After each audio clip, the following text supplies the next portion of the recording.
The auteur theory claims that some directors have such an influence on their films that they should be considered, in a way, the author of the film. An auteur is a director who consistently produces good movies with their own unique style and creative stamp. In 1962, American film critic Andrew Saros wrote an essay called Notes on the Auteur Theory in 1962. In the essay, Saros stated that there are three premises that determine whether a director is an auteur. He describes these premises as three concentric circles: the outer circle as technique, the middle circle as personal style, and the inner circle as interior meaning. The first premise argues that for a director to be an auteur, then he must be technically competent and have a flair for cinema. This basically means that for a director to be considered an auteur, they must know how to make a film well and a way that is unique to them. The second premise says that a director must have an interesting personality that they can accurately reflect in their work. This premise means that for a director to be considered an auteur, they should have a unique style of filmmaking that is instantly recognizable.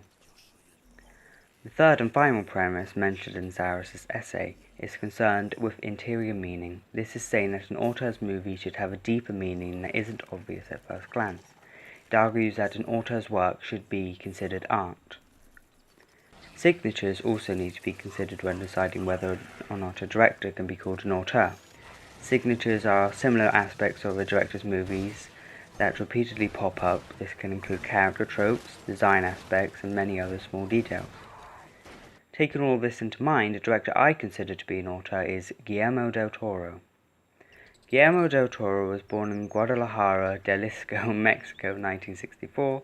I hope I pronounced that right. Del Toro developed a deep interest in filmmaking during his teens and later went on to learn makeup and special effects from Dick Smith, who was well known for his work on The Godfather, Taxi Driver, and The Exorcist. Del Toro worked as a makeup supervisor for many years and in the 1980s founded his own company, Necropia. After many years of work, Guillermo del Toro created his first big film, Cronos, which won a whopping 9 Academy Awards in Mexico. The success of Cronos boosted del Toro to Hollywood, where he directed the movie Mimic, which sadly, unlike Cronos, was not so well received. Mimic could have been the downfall of Guillermo del Toro, but he bounced back with his next film, The Devil's Backbone. The Devil's Backbone was chilling yet sophisticated and received critical acclaim, being nominated for 7 awards and winning 6. Similar to Cronos, The Devil's Backbone relaunched Guillermo del Toro, and after this he made hit after hit after hit, as you would expect from an auteur. This includes Blade 2, Hellboy, Pan's Labyrinth, Hellboy 2, Pacific Rim, Crimson Peak, and he has a new movie coming out in December called The Shape of Water.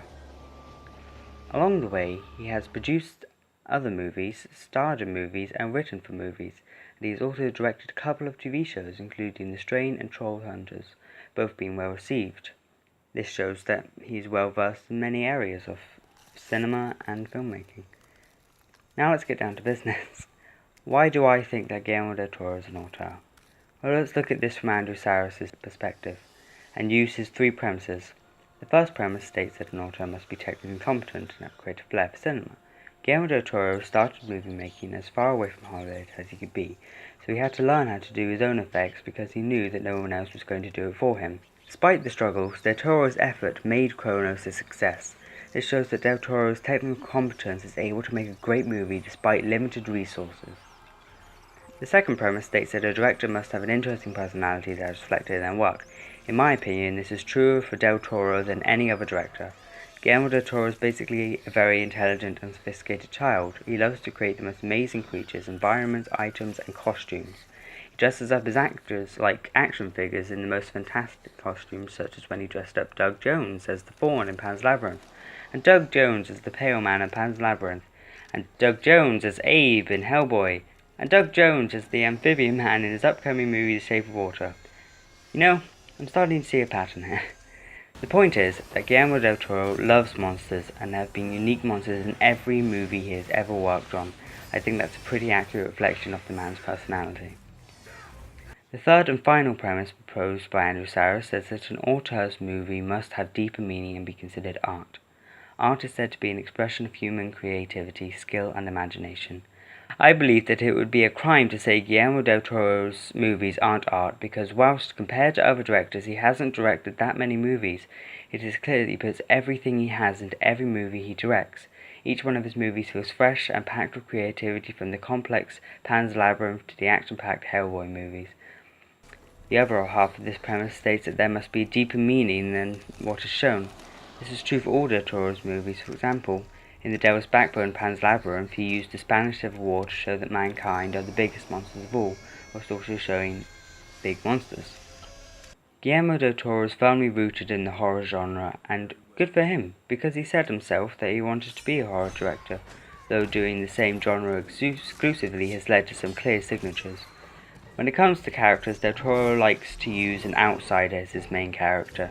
This can be seen in Pan's Labyrinth with Ophelia, the little girl forced into conflict she doesn't understand. It can be seen in Hellboy, with Hellboy and his team, who are all outsiders shunned by the rest of the world because of their abilities or appearance. He also tends to pair children up with giant monsters because it is a reflection of his own childhood. He stated in an interview on the television series Masters of Horror that as a child he saw monsters everywhere. Speaking of monsters, they are also signature of his. I challenge you to find a del Toro directed movie that doesn't have a monster of some kind. I'm now going to look at clips from 3 movies that I think are prime examples of del Toro's signatures and his skills as an auteur. These are Pan's Labyrinth, Hellboy 2, and Crimson Peak. Pan's Labyrinth, in my opinion, is his best movie because it encapsulates the greatest aspects of his movies. It is fantastical, yet also a poignant look at the effects of war on people's lives. Let's look at this scene here. El portal solo se abrirá si derramamos en él sangre inocente. Solo un poco de sangre. Un pinchazo tan solo. Es la última prueba. Vamos. Ophelia is running away from her stepfather with his child, and she is running towards what some would call a monster. This highlights the message from the movie that mankind can be the biggest monsters of all. The supposed monster, however, is angry at her. This shows that she is the ultimate outsider because she isn't accepted by the human world or the monster world.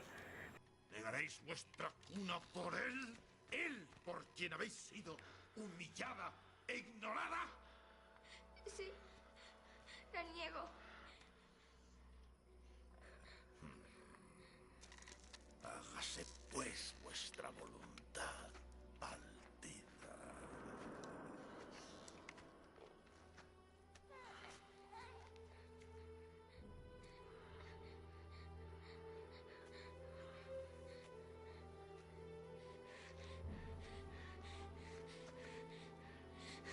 Finally, she chooses to return the child and do what she believes is right, and she is killed for it, showing that innocence stands little chance of surviving in the real world.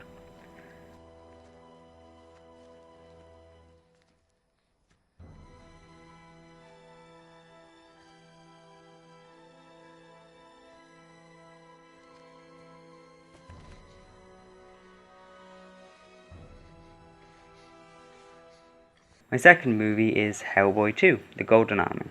This movie is about outsiders fighting outsiders in order to protect a world that shuns them. This movie embodies the fun side of del Toro's style and incorporates elaborate monster designs and action sequences. For example, in this scene you can see that it is packed to the brim with amazing scenery and, more importantly, monsters. Each creature is uniquely designed. This shows the amount of effort that del Toro puts into his movies and his attention to detail. Do you recognize the seal? They can go away. We don't. Please, dear sir. You better go.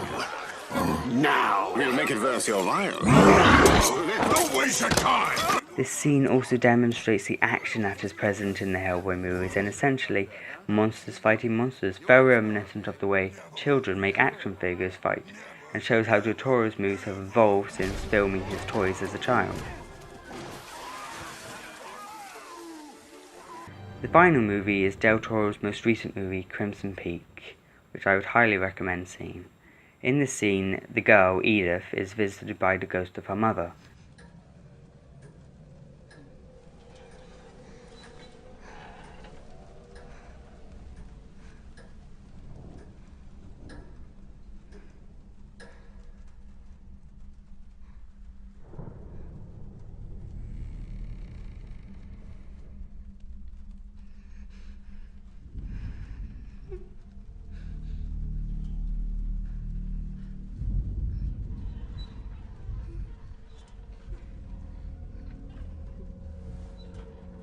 Her mother's ghost is depicted here as a frightening monster, despite the fact that she is there as a friend, bearing warning for the future. The design of the ghost is so horrific, yet also reflects the sadness of a mother who has been forced to abandon her child. This unique approach to ghosts and monsters is present not only in Crimson Peak, but also in the most of Guillermo del Toro's work. His movies humanize ghosts and monsters by giving them emotions and personalities, instead of just treating them as a force to be stopped, an enemy. The special effects in this scene are also very chilling, because the ghost moves so unnaturally, at the same time is just stunningly visually. All in all, I think that Guillermo del Toro is an auteur because despite struggles early on in his life, and despite certain mistakes in his career such as Mimic, he has consistently produced fresh and imaginative movies that challenge the conventions of not only the horror genre, but cinema as a whole.